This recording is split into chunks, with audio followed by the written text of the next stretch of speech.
বিরতির পর আবারও আপনাদের স্বাগত। এবারে নজর রাখবো খেলার মাঠের দিকে। শেষের দিনের প্রথম বেলাতেও একই চিত্র, কুয়াশার কারণে ঢাকা এমবিবির উইকেট। সাজঘরে খোশ মেজাজে ত্রিপুরা ও তামিলনাড়ুর ক্রিকেটাররা। যেই দেখা যাচ্ছে যে বিষয় এই মুহূর্তে দাঁড়িয়ে পয়েন্ট ভাগই হয়তো হবে, কারণ প্লেয়াররা খেলার জন্য নামতেই পারছেন না। গোটা বিষয়টাকে কেন্দ্র করে আরো বিস্তারিত জানবো। নিউজ ভ্যানগার্ডের ক্রীড়া সাংবাদিক বিপ্লব চন্দ্র রয়েছেন টেলিফোন লাইনে। বিপ্লব দা, শেষ দিনের প্রথম বেলাতেও একই রকমের চিত্র, কুয়াশায় ঢাকা এমবিবির উইকেট এবং খেলোয়াড়রা নামতেই পারেননি মাঠে। বিগত দুদিন তিন দিন ধরেও একই রকমের চিত্র কিন্তু আমরা দেখলাম। তো এই মুহূর্তে কি পরিস্থিতি মনে হচ্ছে? পয়েন্ট কি শেষমেশ ভাগই হচ্ছে? যে কথাটা বলেছো সে কথাটাই ঠিক হতে পারে, কারণ পয়েন্ট ভাগাভাগি হতে পারে। কারণ এখন পর্যন্ত একবেলা প্রায় 12টা, সোয়া 12টা বেজে গেছে। এখন পর্যন্ত কিন্তু টর্চ নিয়ে যেটা নামার কথা, আম্পায়াররা দফায় দফায় 3-4 বার কিন্তু মাঠে গিয়েছিল, কিন্তু মাঠে গিয়ে কিন্তু এখনো সেইভাবে কিন্তু আলো মেলেনি, যার যার কারণে কিন্তু এখন পর্যন্ত ম্যাচ শুরু করতে পারেনি। এই পরিস্থিতিতে এমবিবির উইকেট ঢাকা রয়েছে, কারণ যেহেতু দ্বিতীয় দিনের ক্ষেত্রে কিছুটা ওভার 41 ওভার ম্যাচ হয়েছিল, সেখানে উইকেটের কিছুটা ভাঙন তৈরি হয়েছে। তো সেই জায়গায় রোলিং দেওয়ার পর কিন্তু গতকাল থেকে কিন্তু ম্যাচ উইকেট ঢাকা ছিল, এবং সেই উইকেটে কিন্তু গতকালকেও কিন্তু উইকেট খোলা হয়নি এবং আজও কিন্তু এখন পর্যন্ত খোলা হয়নি। তবে যে পরিস্থিতি, এই পরিস্থিতিতে আদৌ কতটুকু ম্যাচ হবে বা কতটুকু ম্যাচ শুরু করতে পারবে ম্যাচ রেফারিরা বা আম্পায়াররা, তো সে ক্ষেত্রে কিন্তু একটা সন্দেহ থেকে যাচ্ছে। এই পরিস্থিতিতে যদি আরো কিছুক্ষণ দেখবে, এবং সেক্ষেত্রে ম্যান্ডেটারি ওভার, যেহেতু নির্ধারিত 90 ওভারের পর আরো 15 ওভার ম্যান্ডেটারি থাকে, সেই ক্ষেত্রে সেটাও কি করা যায় কিনা, বা হালকা নিজেদের মধ্যে একটা অনুশীলন ম্যাচের মতো খেলানো যায় কিনা, সেটাও পরিকল্পনা থাকবে। তবে প্রকৃতপক্ষে যেটা বোঝা যাচ্ছে, যে ওয়েদার রয়েছে, এই ওয়েদারে কিন্তু কোনোভাবেই আর ম্যাচ শুরু করা যাবে না, এবং সেই ক্ষেত্রে উভয় দলকে কিন্তু এক এক পয়েন্টে সন্তুষ্ট থাকতে হবে। এই পরিস্থিতি, কারণ আমরা দেখেছি যে প্রথম দিন যেভাবে ভেস্তে গিয়েছিল কুয়াশার কারণে, দ্বিতীয় দিন প্রথম বেলা ভেস্তে গিয়েছে, এবং দ্বিতীয় বেলাতে কিন্তু সফরকারী তামিলনাড়ু দল টসে জয়লাভ করে এবং সেখানে তারা প্রথমে ব্যাটিং করবার সিদ্ধান্ত নেয়, এবং দ্বিতীয় বেলাতে 41 ওভারে 2 উইকেট হারিয়ে 122 রান সংগ্রহ করেছে তামিলনাড়ু। এই পর্যন্তই কিন্তু এটাই কিন্তু প্রাপ্তি। গতকালকেও আমরা দেখেছি, গতকালকে কিন্তু কোনোভাবেই কিন্তু উইকেটে যেতে পারেনি বা উইকেটে বলও করেনি। বেশ কয়েকবার কিন্তু টর্চ নিয়ে গিয়েছিল আম্পায়াররা, ম্যাচ রেফারিরা, কিন্তু সেখানেও গিয়ে কিন্তু উইকেট থেকে কিন্তু তারা সেই সহযোগিতা পায়নি, বা আলোর সেই সহযোগিতা না পাওয়ার কারণে কিন্তু ম্যাচ বাতিল হয়েছে। আজও প্রথম বেলাতে একই পরিস্থিতি। এই পরিস্থিতিতে খেলোয়াড়রা, দু দলের খেলোয়াড়রা সাজঘরে রয়েছেন, কিছুটা গা গরম করেছেন কয়েকজন ক্রিকেটার এমবিবির উইকেটে, এবং তারপর কিন্তু তারা আবার সাজঘরে রয়েছে।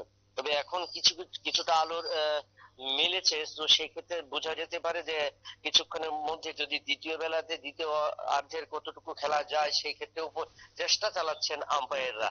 অর্ণব, একদম। এই যে পয়েন্ট ভাগ হওয়ার যে একটা বিষয় গিয়ে দাঁড়িয়েছে, সেটাতে কি লাভ হতে পারে ত্রিপুরার, না কি হবে? কিভাবে দেখছেন ক্রিকেট বিশেষজ্ঞরা, বা কিভাবে তুমি বা দেখছো এই বিষয়টাকে?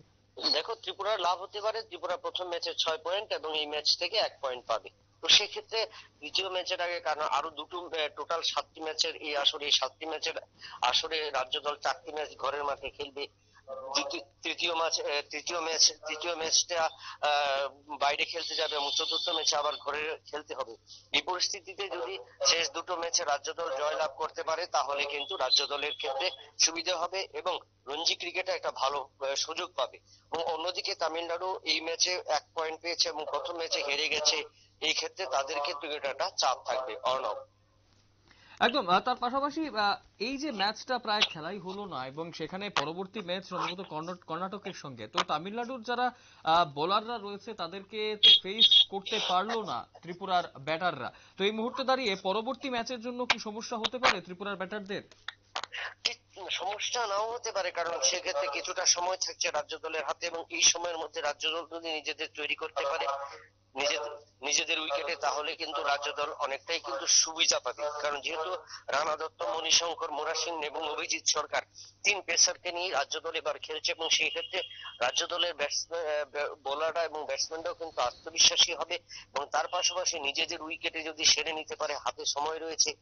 গতকালকেও আগামীকালকেও সময় থাকবে। তো এই পরিস্থিতিতে রাজ্য দলের ব্যাটসম্যানরা তৈরি হয়ে গেলে এটা বলা যায় যে তৃতীয় ম্যাচের আগেও রাজ্য দল একটা আত্মবিশ্বাসী হবে, যেহেতু প্রথম ম্যাচে ভারতীয় রাজ্য দল বড় জয় পেয়েছে, তো দ্বিতীয় ম্যাচেও তারা ভালো ফলের করতে চেয়েছিল, কিন্তু যেখানে আবহাওয়ার কারণে হয়নি, তো তৃতীয় ম্যাচে তারা চেষ্টা করবে সেই ধারাবাহিকতা বজায় রাখতে। অর্ণব। একদম, তার পাশাপাশি পরবর্তী ম্যাচটা সম্ভবত অ্যাওয়ে ম্যাচ হতে চলেছে, তো সেখানে কি ত্রিপুরার টার্গেট কি থাকবে? কোন রকমে ড্র করে পয়েন্টটা হাতে নিয়ে চলে আসা, নাকি অ্যাটাকিং মোডে খেলবে ত্রিপুরা, কি মনে হচ্ছে? দেখো, সেটাই ক্ষেত্রে ত্রিপুরা দল দ্বিতীয় ম্যাচ খেলতে অ্যাটাকিং মোডে খেলবে, কারণ যেহেতু রাজ্য দলের পয়েন্ট পকেটে রয়েছে 6 পয়েন্ট, এবং সেই ক্ষেত্রে যদি প্রথম ইনিংসে লিড নেয় এবং সেই ক্ষেত্রে কোনোভাবে যদি ড্র করতে পারে, সেক্ষেত্রেও রাজ্য দল একটা পয়েন্ট পাবে, 1 পয়েন্ট। এবং চতুর্থ ম্যাচে রাজ্য দল আবার ঘরের মাঠে খেলবে, সেখানে যদি রাজ্য দল আবার একটা 6 পয়েন্ট তুলতে পারে, তাহলে 6-6-12 এবং 2-14, এই 14 পয়েন্ট নিলে কিন্তু রাজ্য দলের ক্ষেত্রে সুযোগ থাকবে যে কোয়ালিফাই করার ক্ষেত্রে কোনো একটা সুযোগ করা যায় কিনা।